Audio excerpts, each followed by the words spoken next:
Hey guys, welcome back. So in the last one, we got this thing tore apart kind of, and we got it to try and run with some fuel down the cylinder. Didn't run great, but it ran. So off camera, I tore the carburetor off, took it apart, and problem that I had was the main jet was pretty much welded in. I tried everything to get it out. It would not budge. So I threw in the ultrasonic cleaner anyway. I let it run for probably an hour. Did a pretty good job on it, but again, I couldn't get the jet out. So I threw it back on, hoping maybe I'd get lucky. I didn't. At that point, I shot some ether in the intake, and I got it running good. It runs good off of ether, so I just went ahead and ordered a new carb to go on it. I hate doing that. I hate spending money on something that I'm not sure is going to be viable, but the flip side of that was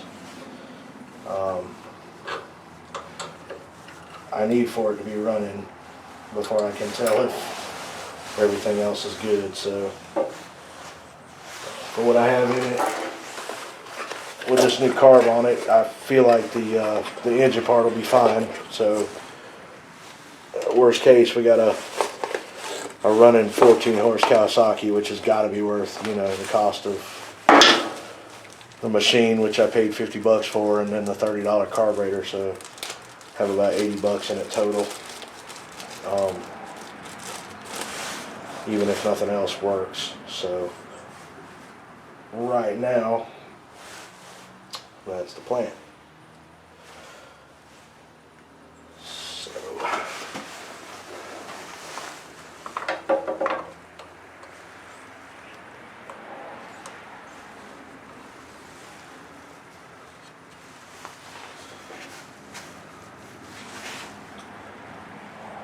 go ahead and throw one of these on here.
So we already have a problem.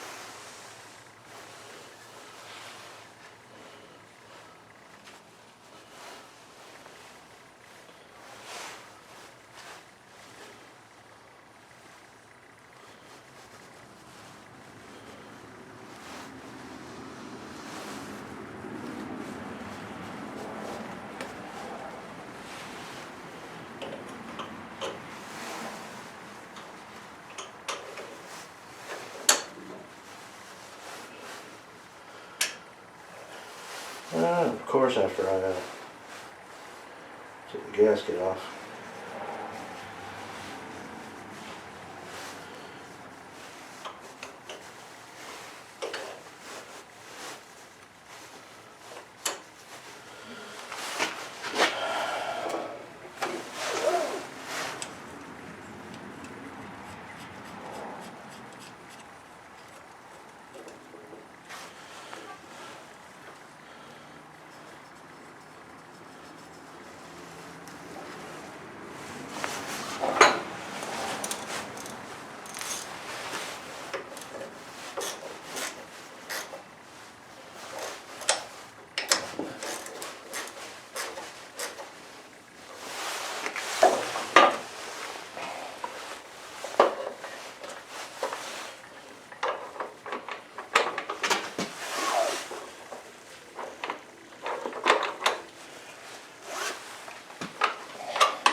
Believe it or not, I went to town yesterday and I went to 3 different parts stores.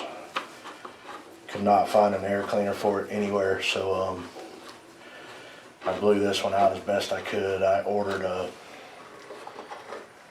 one off of Amazon. It's actually a little kit. It comes with the air filter, oil filter, fuel filter, and I think a shut-off valve for like 13 bucks. So I went ahead and did that.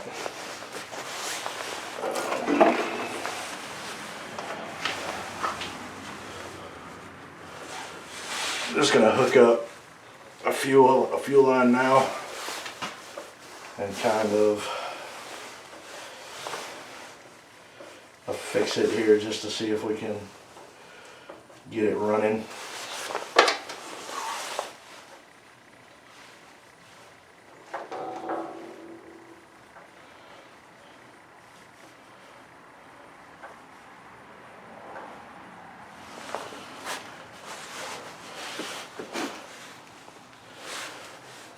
Alright, back you up out of here. We'll come around to the other side.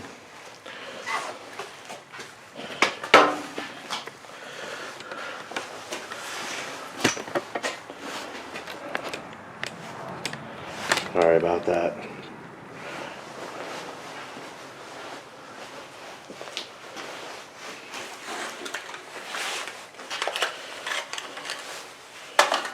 Ordered a new NGK to go on that bad boy.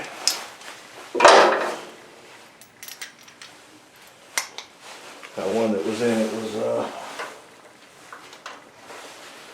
pretty crunchy.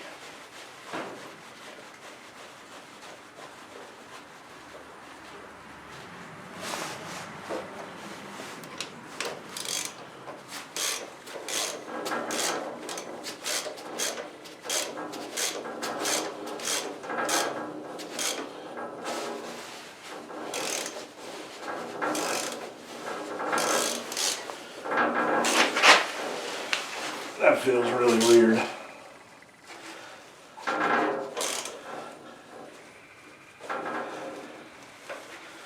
That's odd.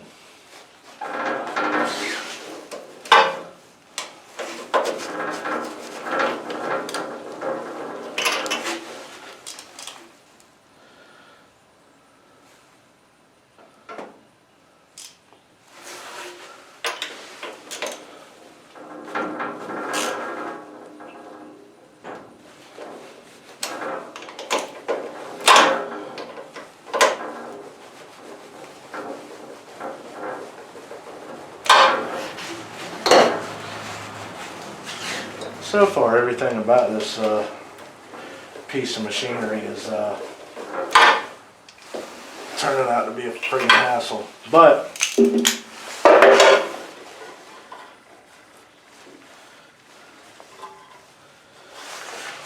I started it, so I'm going to make it run.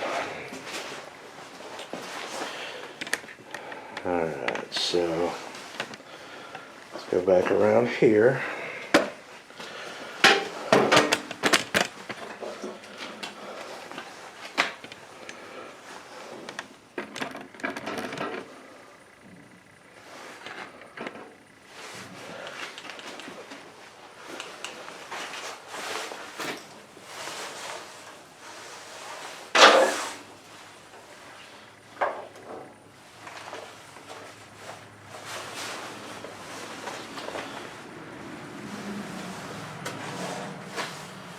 Throw some fuel in it and see what we get.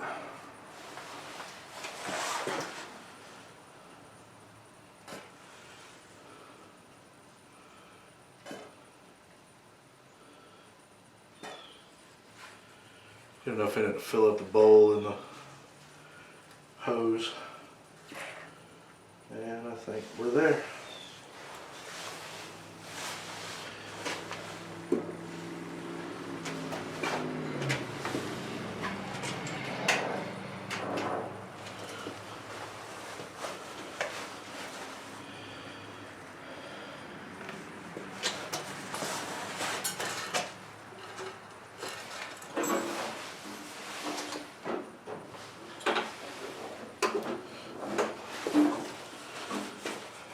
Alright, that should be choked. See what we get.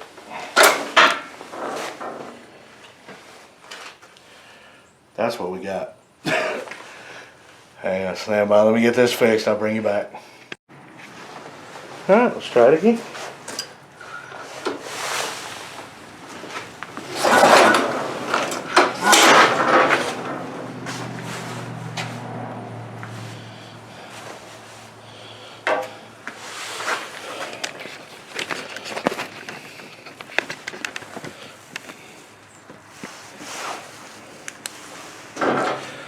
You ever have a day when you come out here, decide you're going to fix something, figure out almost immediately that you should just stop?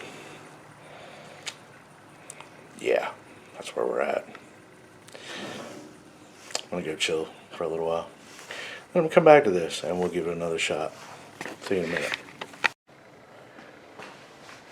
Alright guys, it's a couple days later.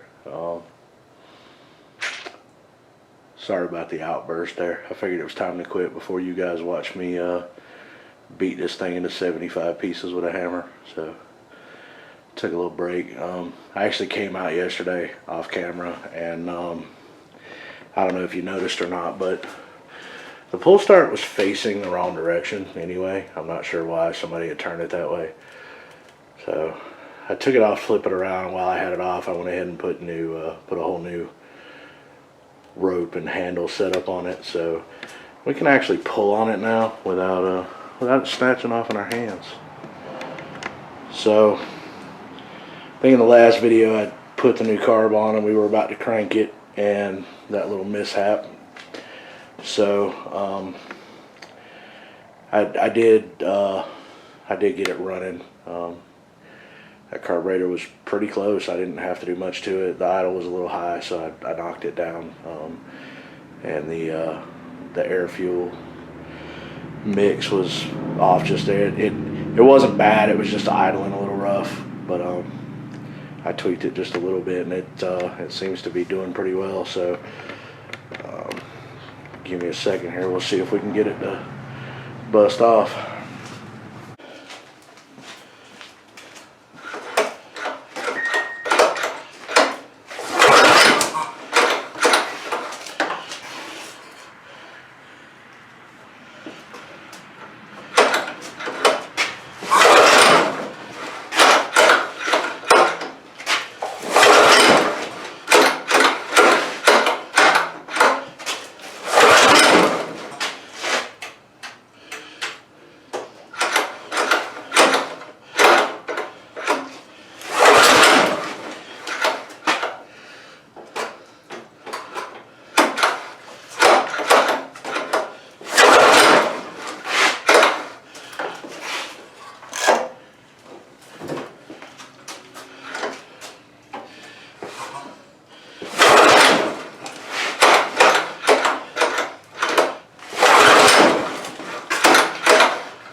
Got me. Well, there you go. We're a whole lot better off than we were 2 days ago. It's really cold-blooded, but I guess that could be because, you know, it hasn't run in 10 years. But, so happy to have that done. If nothing else, we got a good running 14 horse Kawasaki motor. I guess my next adventure is going to be to jump on the hydrostatic part of it. Been trying to do some research, but man, these things are, I don't know if there wasn't a lot of them or they're just all gone, but it's really, really hard to find any info on them. I think the only thing I've been able to find really about them so far is a diagram for the belt, which is, I mean, you can't really screw that up. So, but anyway, I think I'm gonna call this one good. Maybe on the next one, I want to spend some time off camera trying to see what we've got as far as controls, and I think there's still the forward control lever is still seized up. I think I've got everything else kind of worked loose. So I want to do that off camera, so you know, you're not sitting here watching me try to figure out what I'm doing. Because like I said, I think in the first video, I know zero about hydraulics and hydrostatics and all that good stuff. So I'm gonna kind of have to figure it out as I go. But anyway, I'm hoping they'll work. But worst case, we got a Kawasaki engine we can do something with. But again, I appreciate you hanging out with me. If you got anything out of it, maybe like and subscribe if you would. That'd be great. Trying to get the channel started. I got about 1,700 views and 26 subscribers. So if you take a minute to watch it and you like it, man, how about subscribe? I try to keep some cool stuff coming on here. But anyway, again, I'm babbling, so I'll see you next time, and maybe we'll have this thing moving and cutting grass. All right, see you later.